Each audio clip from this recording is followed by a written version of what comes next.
Bonjour, c'est Jean-Pierre Savelli. Eh bien, ma carrière a débuté dans la chanson très tôt, puisque mon père, chanteur à l'époque de Tino Rossi, il s'appelait Carlo Cotti, et après mes premiers accords de guitare, j'avais 10-11 ans, et j'ai commencé à faire des concours de chant à 13-14 ans. Et un petit peu plus tard, l'école m'ennuyant plus qu'autre chose, j'ai décidé de faire ce métier, et donc j'ai pris la liberté de dire à mes parents, ben voilà, je vais chanter, voilà, je vais essayer de faire quelque chose dans ce métier. Et à l'âge de 20 ans, après des études de coiffure pour dames, j'ai pris mes valises et mon père m'a accompagné à Paris. Ça, c'est le démarrage. Et après, donc, je pense que vous pourrez regarder la bio, tout y est indiqué dedans, depuis peau d'âne jusqu'au duo.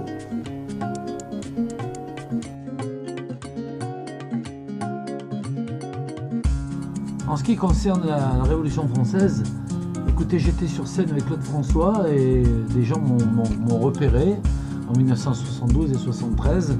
C'était Claude Michel Schoenberg et Alain Boublil. Et ils m'ont dit qu'ils montaient un opéra rock.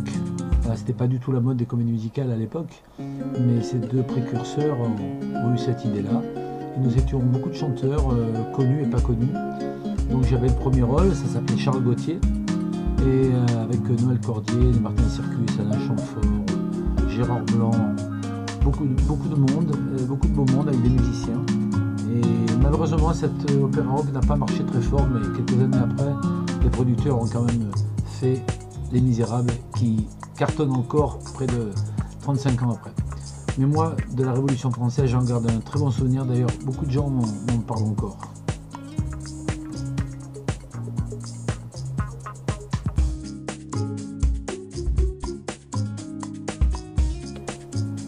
Alors pour les génériques de dessins animés, je dois dire que le mot chance va revenir souvent dans cette interview, mais c'est vrai que j'ai eu beaucoup de chance d'avoir des personnes comme Raïm Saban, producteur de Noam, qui m'ont fait confiance en me faisant faire des chansons d'Actarus.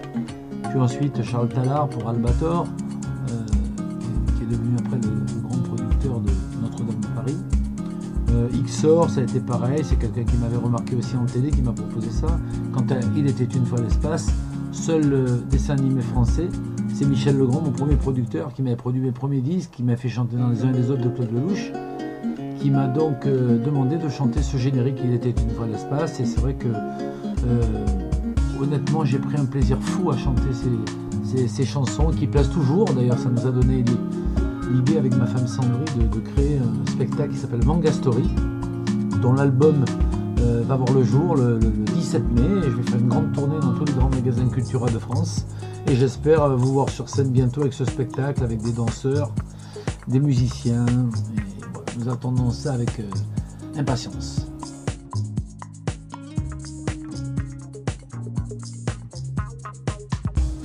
Alors pour le duo Peter et Sloan, eh bien comment il est né? Mais écoutez, il y a eu beaucoup de gens qui ont raconté un petit peu n'importe quoi, mais comme moi j'étais au début de ce duo, je peux vous dire exactement comment ça s'est passé. J'étais en plein enregistrement d'album au studio du Palais des Congrès à Paris, et ma productrice de l'époque m'a dit, viens voir, il y a dans le studio d'à côté une fille qui chante très bien, et comme toi souvent tu cherches des choristes, elle pourra peut-être travailler avec toi un jour.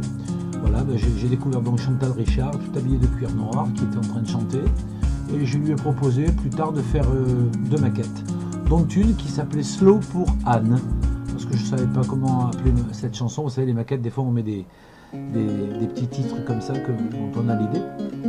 Et est née donc cette chanson, maquette faite en français, italien, un peu en yaourt comme on dit dans le métier. Et Chantal travaillait avec Barzotti à l'époque, avec des frères Asselli, qui étaient les producteurs de Claude Barzotti. Et elle a fait écouter cette maquette. Cette maquette a beaucoup plu, ils ont demandé à me rencontrer. Malheureusement, moi je pouvais, comme pour Goldorak, pas chanter sous mon nom, parce que j'étais en contrat pour un album. Et donc, ma productrice n'ayant pas accepté que elle n'a pas cédé, quoi, elle n'a pas laissé mon contrat. Et donc, j'ai pris ce pseudonyme de Peter. Donc, vous voyez, les pseudos, j'en ai connu souvent tout au long de mes 40 ans de carrière, mais bon, c'est pas très grave. Et après, vous connaissez la suite, dont On a fait un deuxième titre qui était la phase B, Besoin n'aurait envie de toi, dont j'ai fait les paroles et chanté la musique. Et puis Europe 1 a décidé de retourner le disque en disant non, on préfère un titre rapide plutôt qu'une chanson d'amour, qui était donc le premier titre, Ma vie avec toi, ta vie avec moi. Et on a trouvé donc Slow pour Anne, et c'est devenu Slow Anne. Voilà la vraie histoire du duo, qui a vendu près de 2 millions de disques en France et qui s'est arrêté il y a à peu près 2 ans pour que moi je puisse continuer ma carrière en solo, que j'avais abandonné, et voilà, de nouveau être avec des musiciens sur scène, des chœurs, et chanter en solo.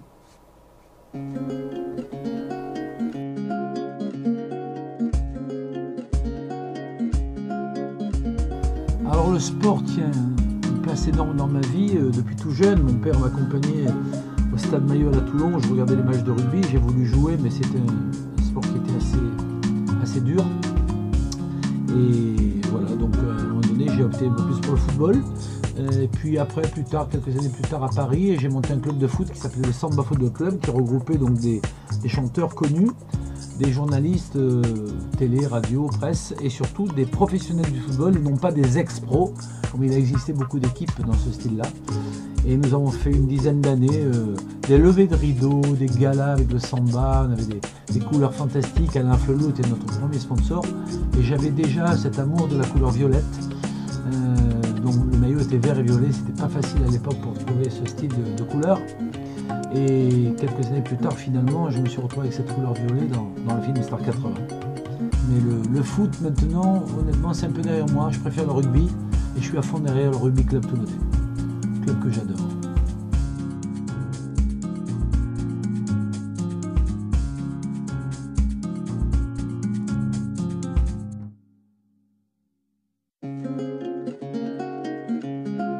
Le jazz n'est pas vraiment une passion pour moi, c'est une musique que j'ai beaucoup écoutée.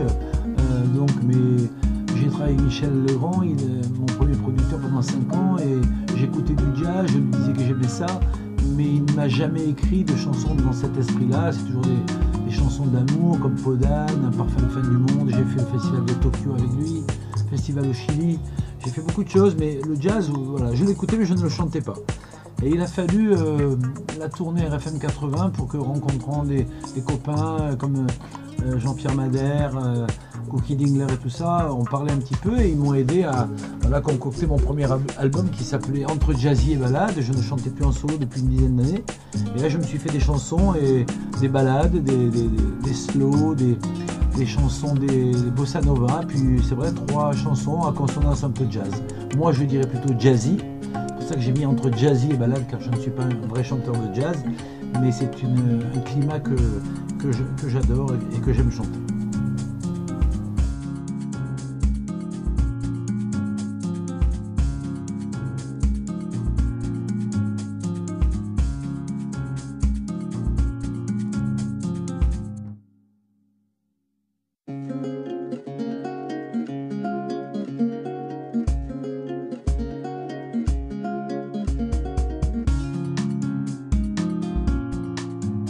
Pour ce qui est du film Star 80, écoutez, il y a à peu près 3 ans et demi, nous étions en plein spectacle au Dôme de Marseille, dans la tournée RFM 80, et Thomas Langman, le grand producteur, est venu nous voir en disant qu'il avait vraiment craqué sur l'histoire de chanteurs de cette décennie-là, et qu'il aimerait faire un film. Voilà, il nous a parlé pendant une petite demi-heure, puis après, pendant 9 mois, on n'a plus aucune nouvelle. Et il est revenu à la charge un an après, en nous disant: c'est bon, j'ai le scénario, j'ai fait mon casting, voilà, c'est vous. Il y en a certains qui avaient disparu du casting, et nous on était toujours là. Et puis le film a commencé, on avait quelques scènes, et puis les scènes, je pense que le soir il se faisait montrer un petit peu ce qu'il tournait la veille. Il avait des vidéos, et puis il donnait un peu plus de phrases à chacun. Donc je me suis retrouvé avec quelques scènes sympas, Sloan aussi. Voilà, donc on espère bien sûr qu'il va y avoir une suite, parce qu'on s'est bien amusé, malgré que moi j'ai arrêté le duo depuis 2 ans. Mais franchement, s'il y avait un numéro 2, je pense que je dirais oui. Voilà, donc des moments magiques, beaucoup de rigolades avec tous les copains des 80, l'histoire du bus, l'histoire de Jean-Luc Lahaye, tout ça. Fait, vraiment, on a passé de très bons moments.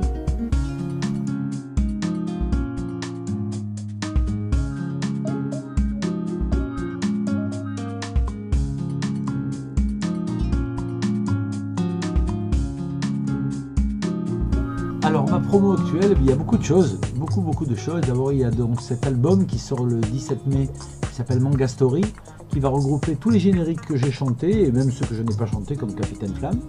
Ma femme va chanter Candy, Maya l'abeille, et nous avons fait faire les costumes. Alors, un costume qui date de 1978, Albator, ça c'est le vrai, que j'avais créé lorsque j'avais fait des émissions avec Dorothée. Ça c'était un collector, avec vraiment le très beau costume Albator. On a refait faire donc Ixor, on a refait faire Capitaine Flamme, on a fait faire Goldorak, on a fait faire Actarus. Et vraiment, ça c'est à fond. Donc on démarre le 17 mai à la Défense à Cultura et on va se balader dans une quarantaine de villes dans ces magasins-là. Là, on va prendre beaucoup de plaisir et notre ambition c'est avant la fin de l'année de faire le spectacle Manga Story que nous jouons déjà, mais il n'est pas comme un spectacle, c'est un tour de chant pour le moment. Voilà. Et au mois de juin, je pense que là le virage, je ne sais pas comment il va être pris par les médias, les gens qui me connaissent, ceux qui m'aiment, ceux qui ne m'aiment pas. Mais musicalement, je pense avoir pris un virage énorme. J'ai travaillé avec des jeunes mecs, des jeunes DJ, et j'ai écrit une chanson donc, qui s'appelle Ne cherche pas de raison, qui est vraiment complètement nouvelle pour moi. En tout cas, l'ambiance musicale, nous avons fait carrément 5 mixages différents. Des mixages électro, des mixages deep house. Je pense qu'on va avoir un public beaucoup plus large. Je pense que je vais pouvoir passer sur certaines radios où Jean-Pierre Sabelli ne pensait jamais passer un jour. Voilà.